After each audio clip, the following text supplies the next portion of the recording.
Welcome to Driven, the Unscripted Success podcast, with your hosts, Mike Mannino and Nariman Hamden, bringing you insights and stories on achieving personal, professional, and financial success. Hi, everybody. This is Michael Mannino. Welcome to Driven Unscripted Success podcast. Today on the podcast, we're interviewing professional and financially successful people who share their experience and tips with you and how they got to where they're at today. And zooming from the beautiful island of Fort Myers and formerly from Jersey, which is kind of fun to watch too, we got Ralph Laughton. Hey, Ralph, how you doing? Really good, Michael. How are you? Awesome. Really good. Thank you for coming on. I really appreciate it. This is I really want to talk to you because I kind of dabbled in this field that you're in. Could you tell me about what you do, where you're at, and how long you've been there? Yeah, sure. Thanks again for inviting me. I want to tell you I appreciate the opportunity to talk to you. My wife and I own a senior home care agency. I'm the CEO. Pearl is my wife. She's the president. We're located here in Southwest Florida, beautiful Southwest Florida, Fort Myers. We've been in this business for 10 years. This is our 10th year. The main office is in Fort Myers. We have an office in Port Charlotte County. We have an office down in Naples. We launched that last year in 2024. And we also have an in-house office in one of the luxury senior living communities here in Lee County. And what services do you provide? It's I'm gonna assume it's kind of like hospice. We support hospice and patients who are in hospice, but I would say we help folks who need a little bit of help at home from either serious an injury or mainly our clients are seniors who might need a little bit of help at home. Basically, what I say is we help people in there from the moment they do things, from the moment they get up in the morning until the moment they go to bed at night. So we can do help with bathing, dressing, grooming, in cases, sometimes, toileting, light duty housekeeping, meals, errands.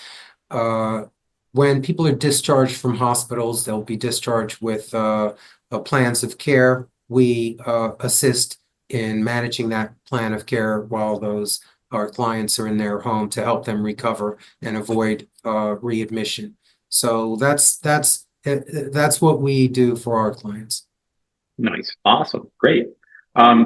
I notice there's in Florida, there's a lot of competition in what you do. There's all kinds of home health care systems. What sets you apart? What's easy to you that's challenging for other people? Well, it's absolutely a fact that there are a lot of competitors in the home care space in Florida. The running joke is that there are more home care agencies than there are gas stations. And it might be true.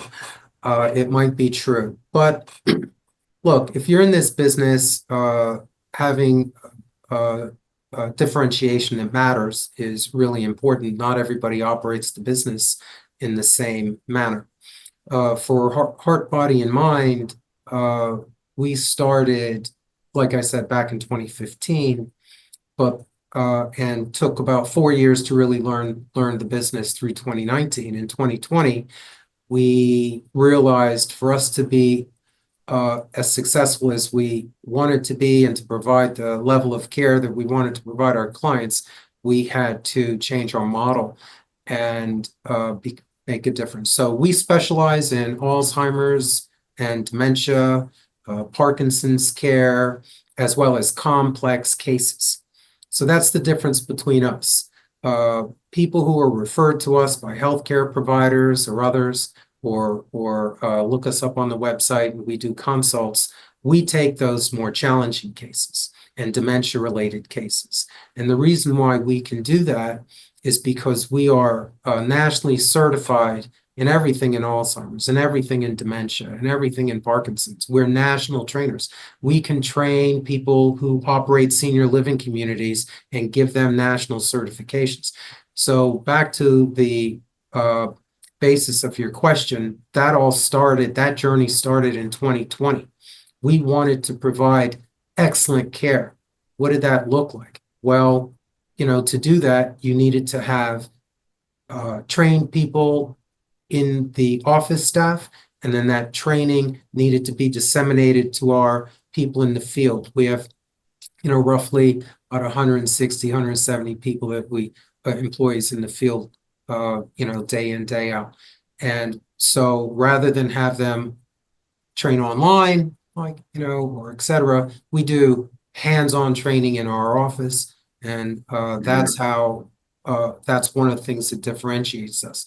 So you need to credential the agency too. And what we did during that journey, and it started in 22, 3, and 4, is we've won every national award in the United States for a private duty home care agency.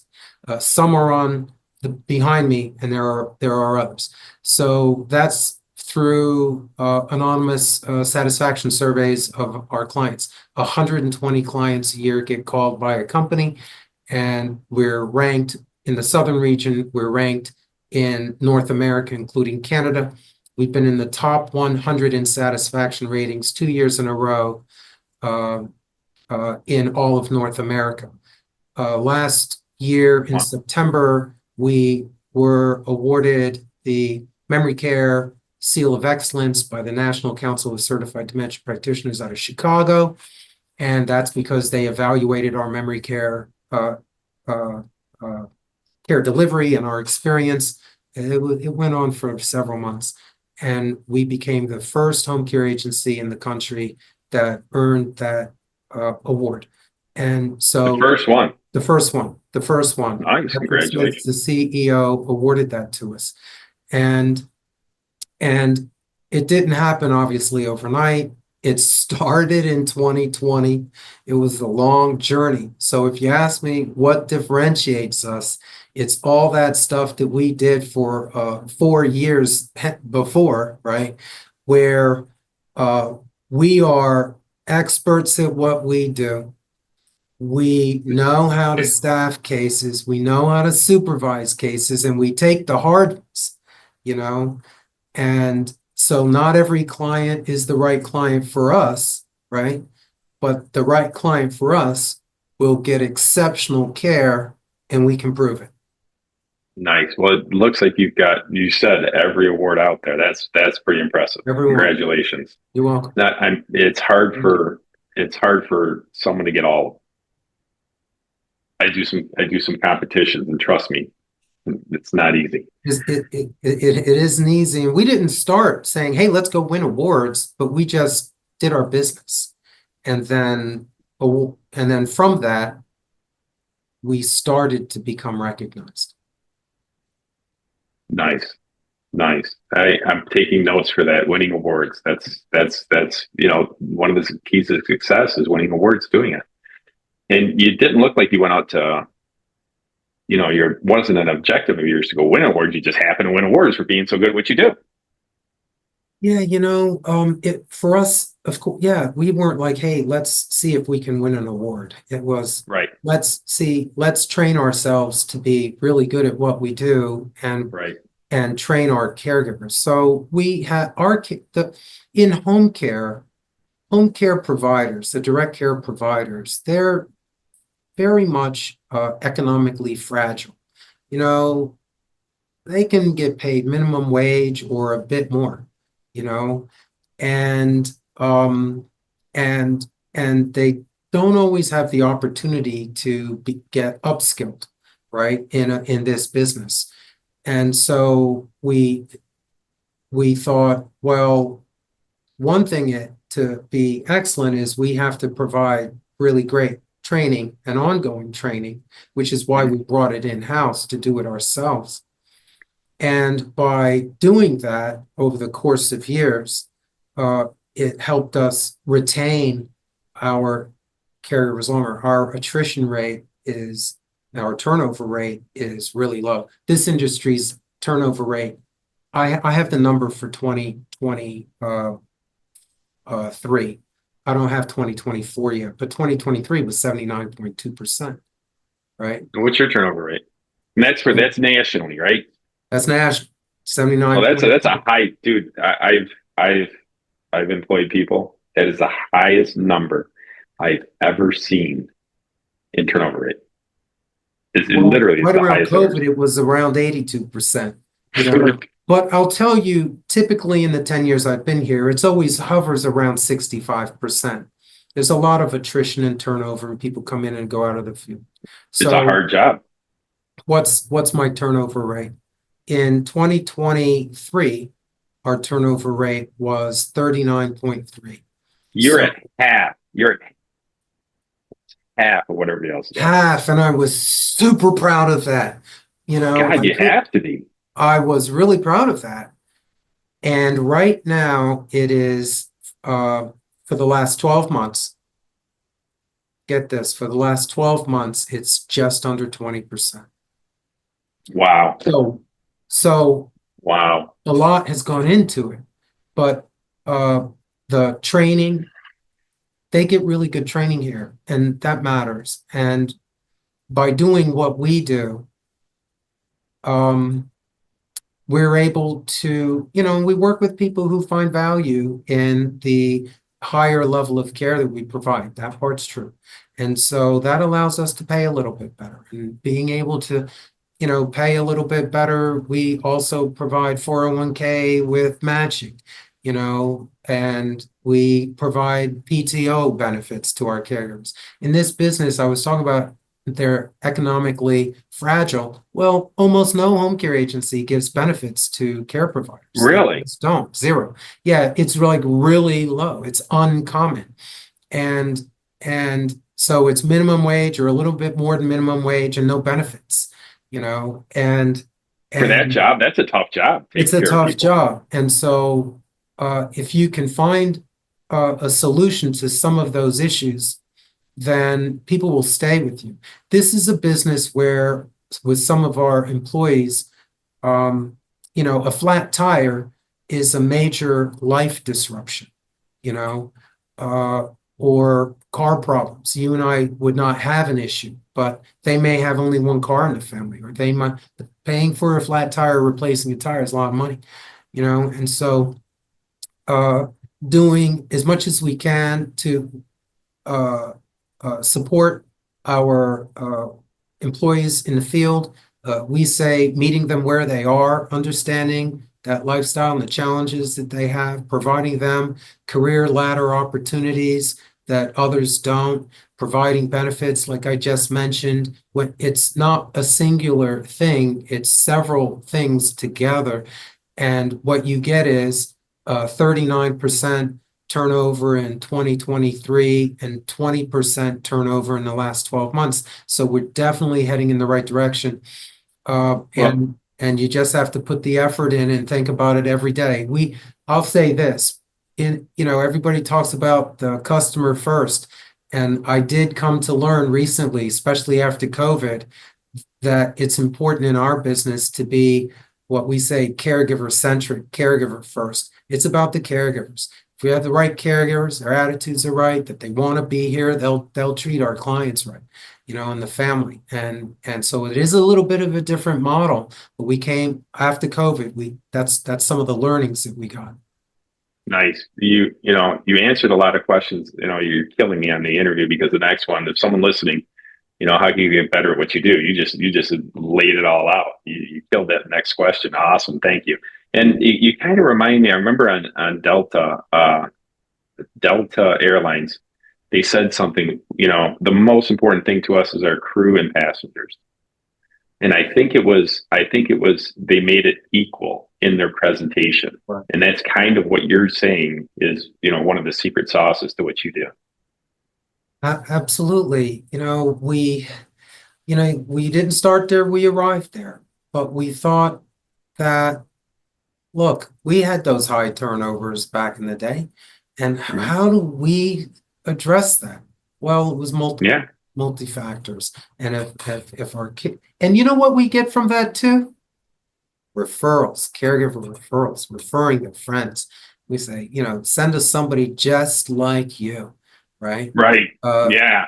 And Mike, that's also about the culture. We we started in 2020 and 2021 really thinking about identity. Who are we? Who do we want to be, right? As we were changing our brand and then what will it take to be that, right? And what's the culture we want in the office, right? Right. So we can identify it. We know it when we see it, and we can make sure that people who are in the office, staff, exemplify that culture. How we treat people, not just clients, how we treat each other, how we treat our caregivers, with respect and decency, and how we talk to them. And like I said, understanding, what life challenges they have, being empathetic to our care providers as well as our clients. All those things, they didn't happen overnight, but we worked toward them and created a culture where I would say, if you were here, everybody in our office embodies that, and it has all worked together to reduce our turnover and provide great care to our clients and their families.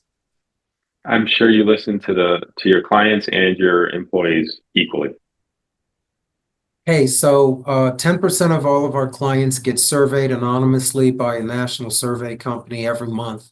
And guess what? 10% of our employees do. Nice. There you go. That's a great idea. Here's another. 10% of our employees do too, and right. they tell us our employees tell us mainly what they want is more hours, more work. Really? And they're happy with the pay, but it can always be better. Yeah. Well, everybody wants more pay. But we listen and we respond, and we can't always fix everything, but we let all of them know that we heard them and make improvements where we can, and people appreciate that. That's awesome. But in business, there's always challenges. What is one of the biggest challenges you've had, and how did you handle it and fix it?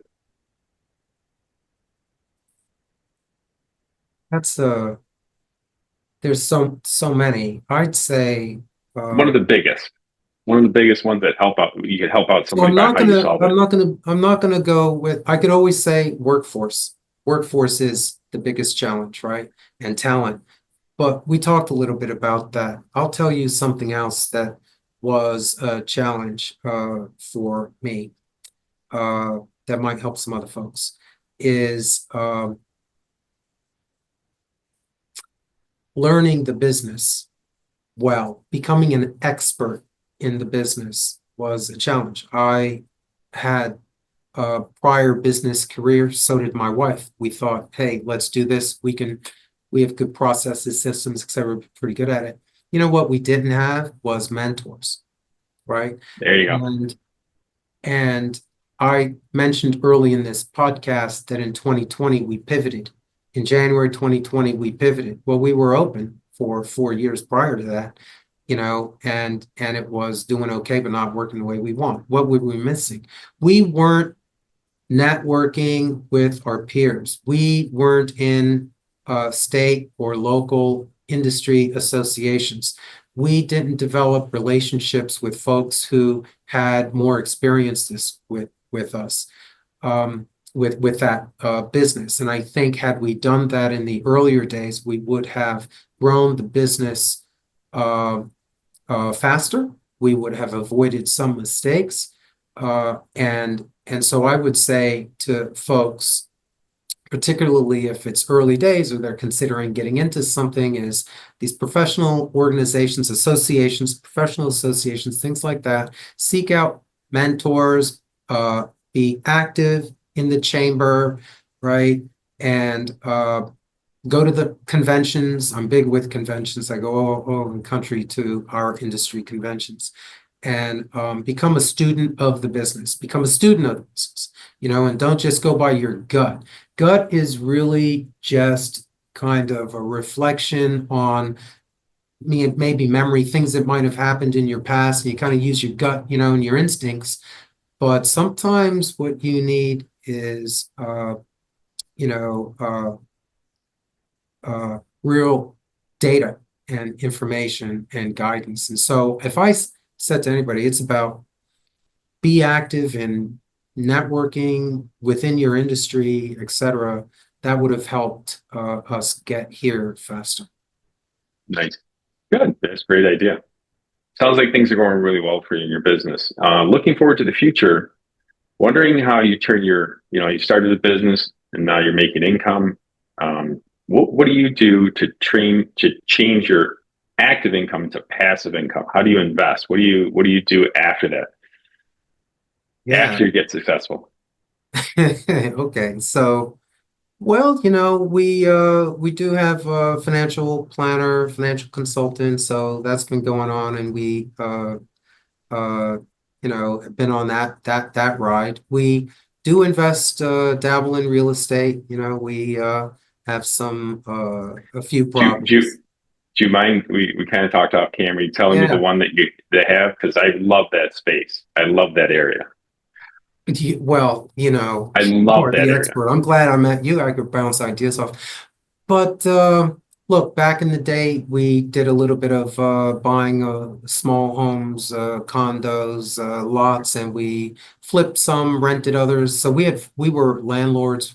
Up at one point, we had maybe 4 or 5 tenants. Sold all those several years ago. But we still have one tenant. So we have a modest real estate property holding. We do invest in the market. We have a financial advisor in Naples who has been handling that portfolio. We do that. And we just recently bought the building where I'm sitting. This is the There first you go. commercial. Yeah, it's a duplex in Congratulations. Fort Myers. It's Congratulations. closed in February. So our Congratulations. first commercial investment, and Heart Body Mind Home Care is the tenant. So we are making small moves. Nice. Good. I love that. I've been in real estate for, oh God, 38 plus years. I'm old. And I absolutely love it. And if you've experienced it, a lot of people that I talk to just have never done it and never want to. And I'm like, why? It's such a great industry to get into for investing. Blows my mind. Looking forward to the future, we're going to try and wrap up this interview a little bit. Looking forward to the future. What are your plans in the next 12 months? What's your game plan? What do you look like you're knocking it out of the park. What's the next thing? What's the next 6-12 months look like? There's always challenges. So right now we are really growing our market in Naples. I'll tell you too, in our business, getting into big hospital systems is a challenge, but we have had a major breakthrough in the county that I'm in now, and what I've learned about I've learned the messaging, Mike, is what matters to those system directors in hospitals. And we have had major breakthrough. And so we're going to replicate that in the next county down there in Naples. I think we might know a little bit about the secret sauce, but in a bigger, broader area is we're looking at expanding geographically into Sarasota. I think Sarasota is a micro Naples. And so we'd be looking either at an acquisition, probably in an acquisition in Sarasota to replicate what we're doing here. Nice. Everything sounds perfect. You're killing it, and you're in a great area. And when you're successful with your people and your clients, it just naturally grows. People want to be involved with you. And have you seen any natural growth with that? I know there's always marketing and there's always, word of mouth, but is there something natural about what you're doing that's kind of surprising you too? Natural. I'm not sure how to define that, right? Yeah. But It's hard to quantify. It's hard to quantify, right? It is, I agree. Just feel like, what I'll say is more natural now than it was, is thinking strategically about all the information that might come into us on a day in or weekly basis. When somebody's having a conversation with me these days, I'm attentive, I'm listening, and I'm thinking, what can I do with that information? How does that impact me? How does that information possibly make us better, right? And oftentimes not at all, but sometimes there's gems. And so I am always open to ideas when I speak to people. And I think that's the difference, is my mind's always thinking about how we can get better and learn from others. Yeah, I agree wholeheartedly. I love it. I love there's a term, and I want to say synchronicity, but synergy around, around good people. And it just grows and grows and grows. If you're around great people, it's hard to stop. One of the big things like that, I know you're pressed for time, but I'm in a mastermind group. It's another thing that I did a couple of years ago. I joined a mastermind group in this industry. So they're across the country. Those nice. Ladies and women are outstanding, and we bounce ideas off, and they've made me better. Nice. That's great advice. Appreciate it. Hey, Ralph, thank you very much. You knocked it out of the park, and really enjoyed talking to you. If anybody wants to get in contact with you, how would they do that? Email, phone number, whatever you want to give out. I'm sure they'd want to hear about you. And I got a bunch of friends that I'm probably want to send to you too. Because Okay. All right. Well, so yeah, Ralph Laughton, you can look up the company on Heart Body Mind Home Care, www.hbm.com. You can call me at 239-603-6455. Happy to chat with you. And if you want to shoot me an email, feel free. rlaughton, LAUGHTON at hbmhomecare.com. Always happy to engage. Hey, listen, thanks a lot. We do appreciate it. You knocked it out of the park. And I highly suggest if you have any healthcare issues and you need to talk to somebody in Southern Florida, I definitely recommend Ralph. Thanks again for being on, and we'll say goodbye to everybody. Take care, Ralph. All right, take care. Thanks for listening to Driven, the Unscripted Success podcast. Want to share your story? Apply to be a guest at drivensuccesspodcast.com/guest.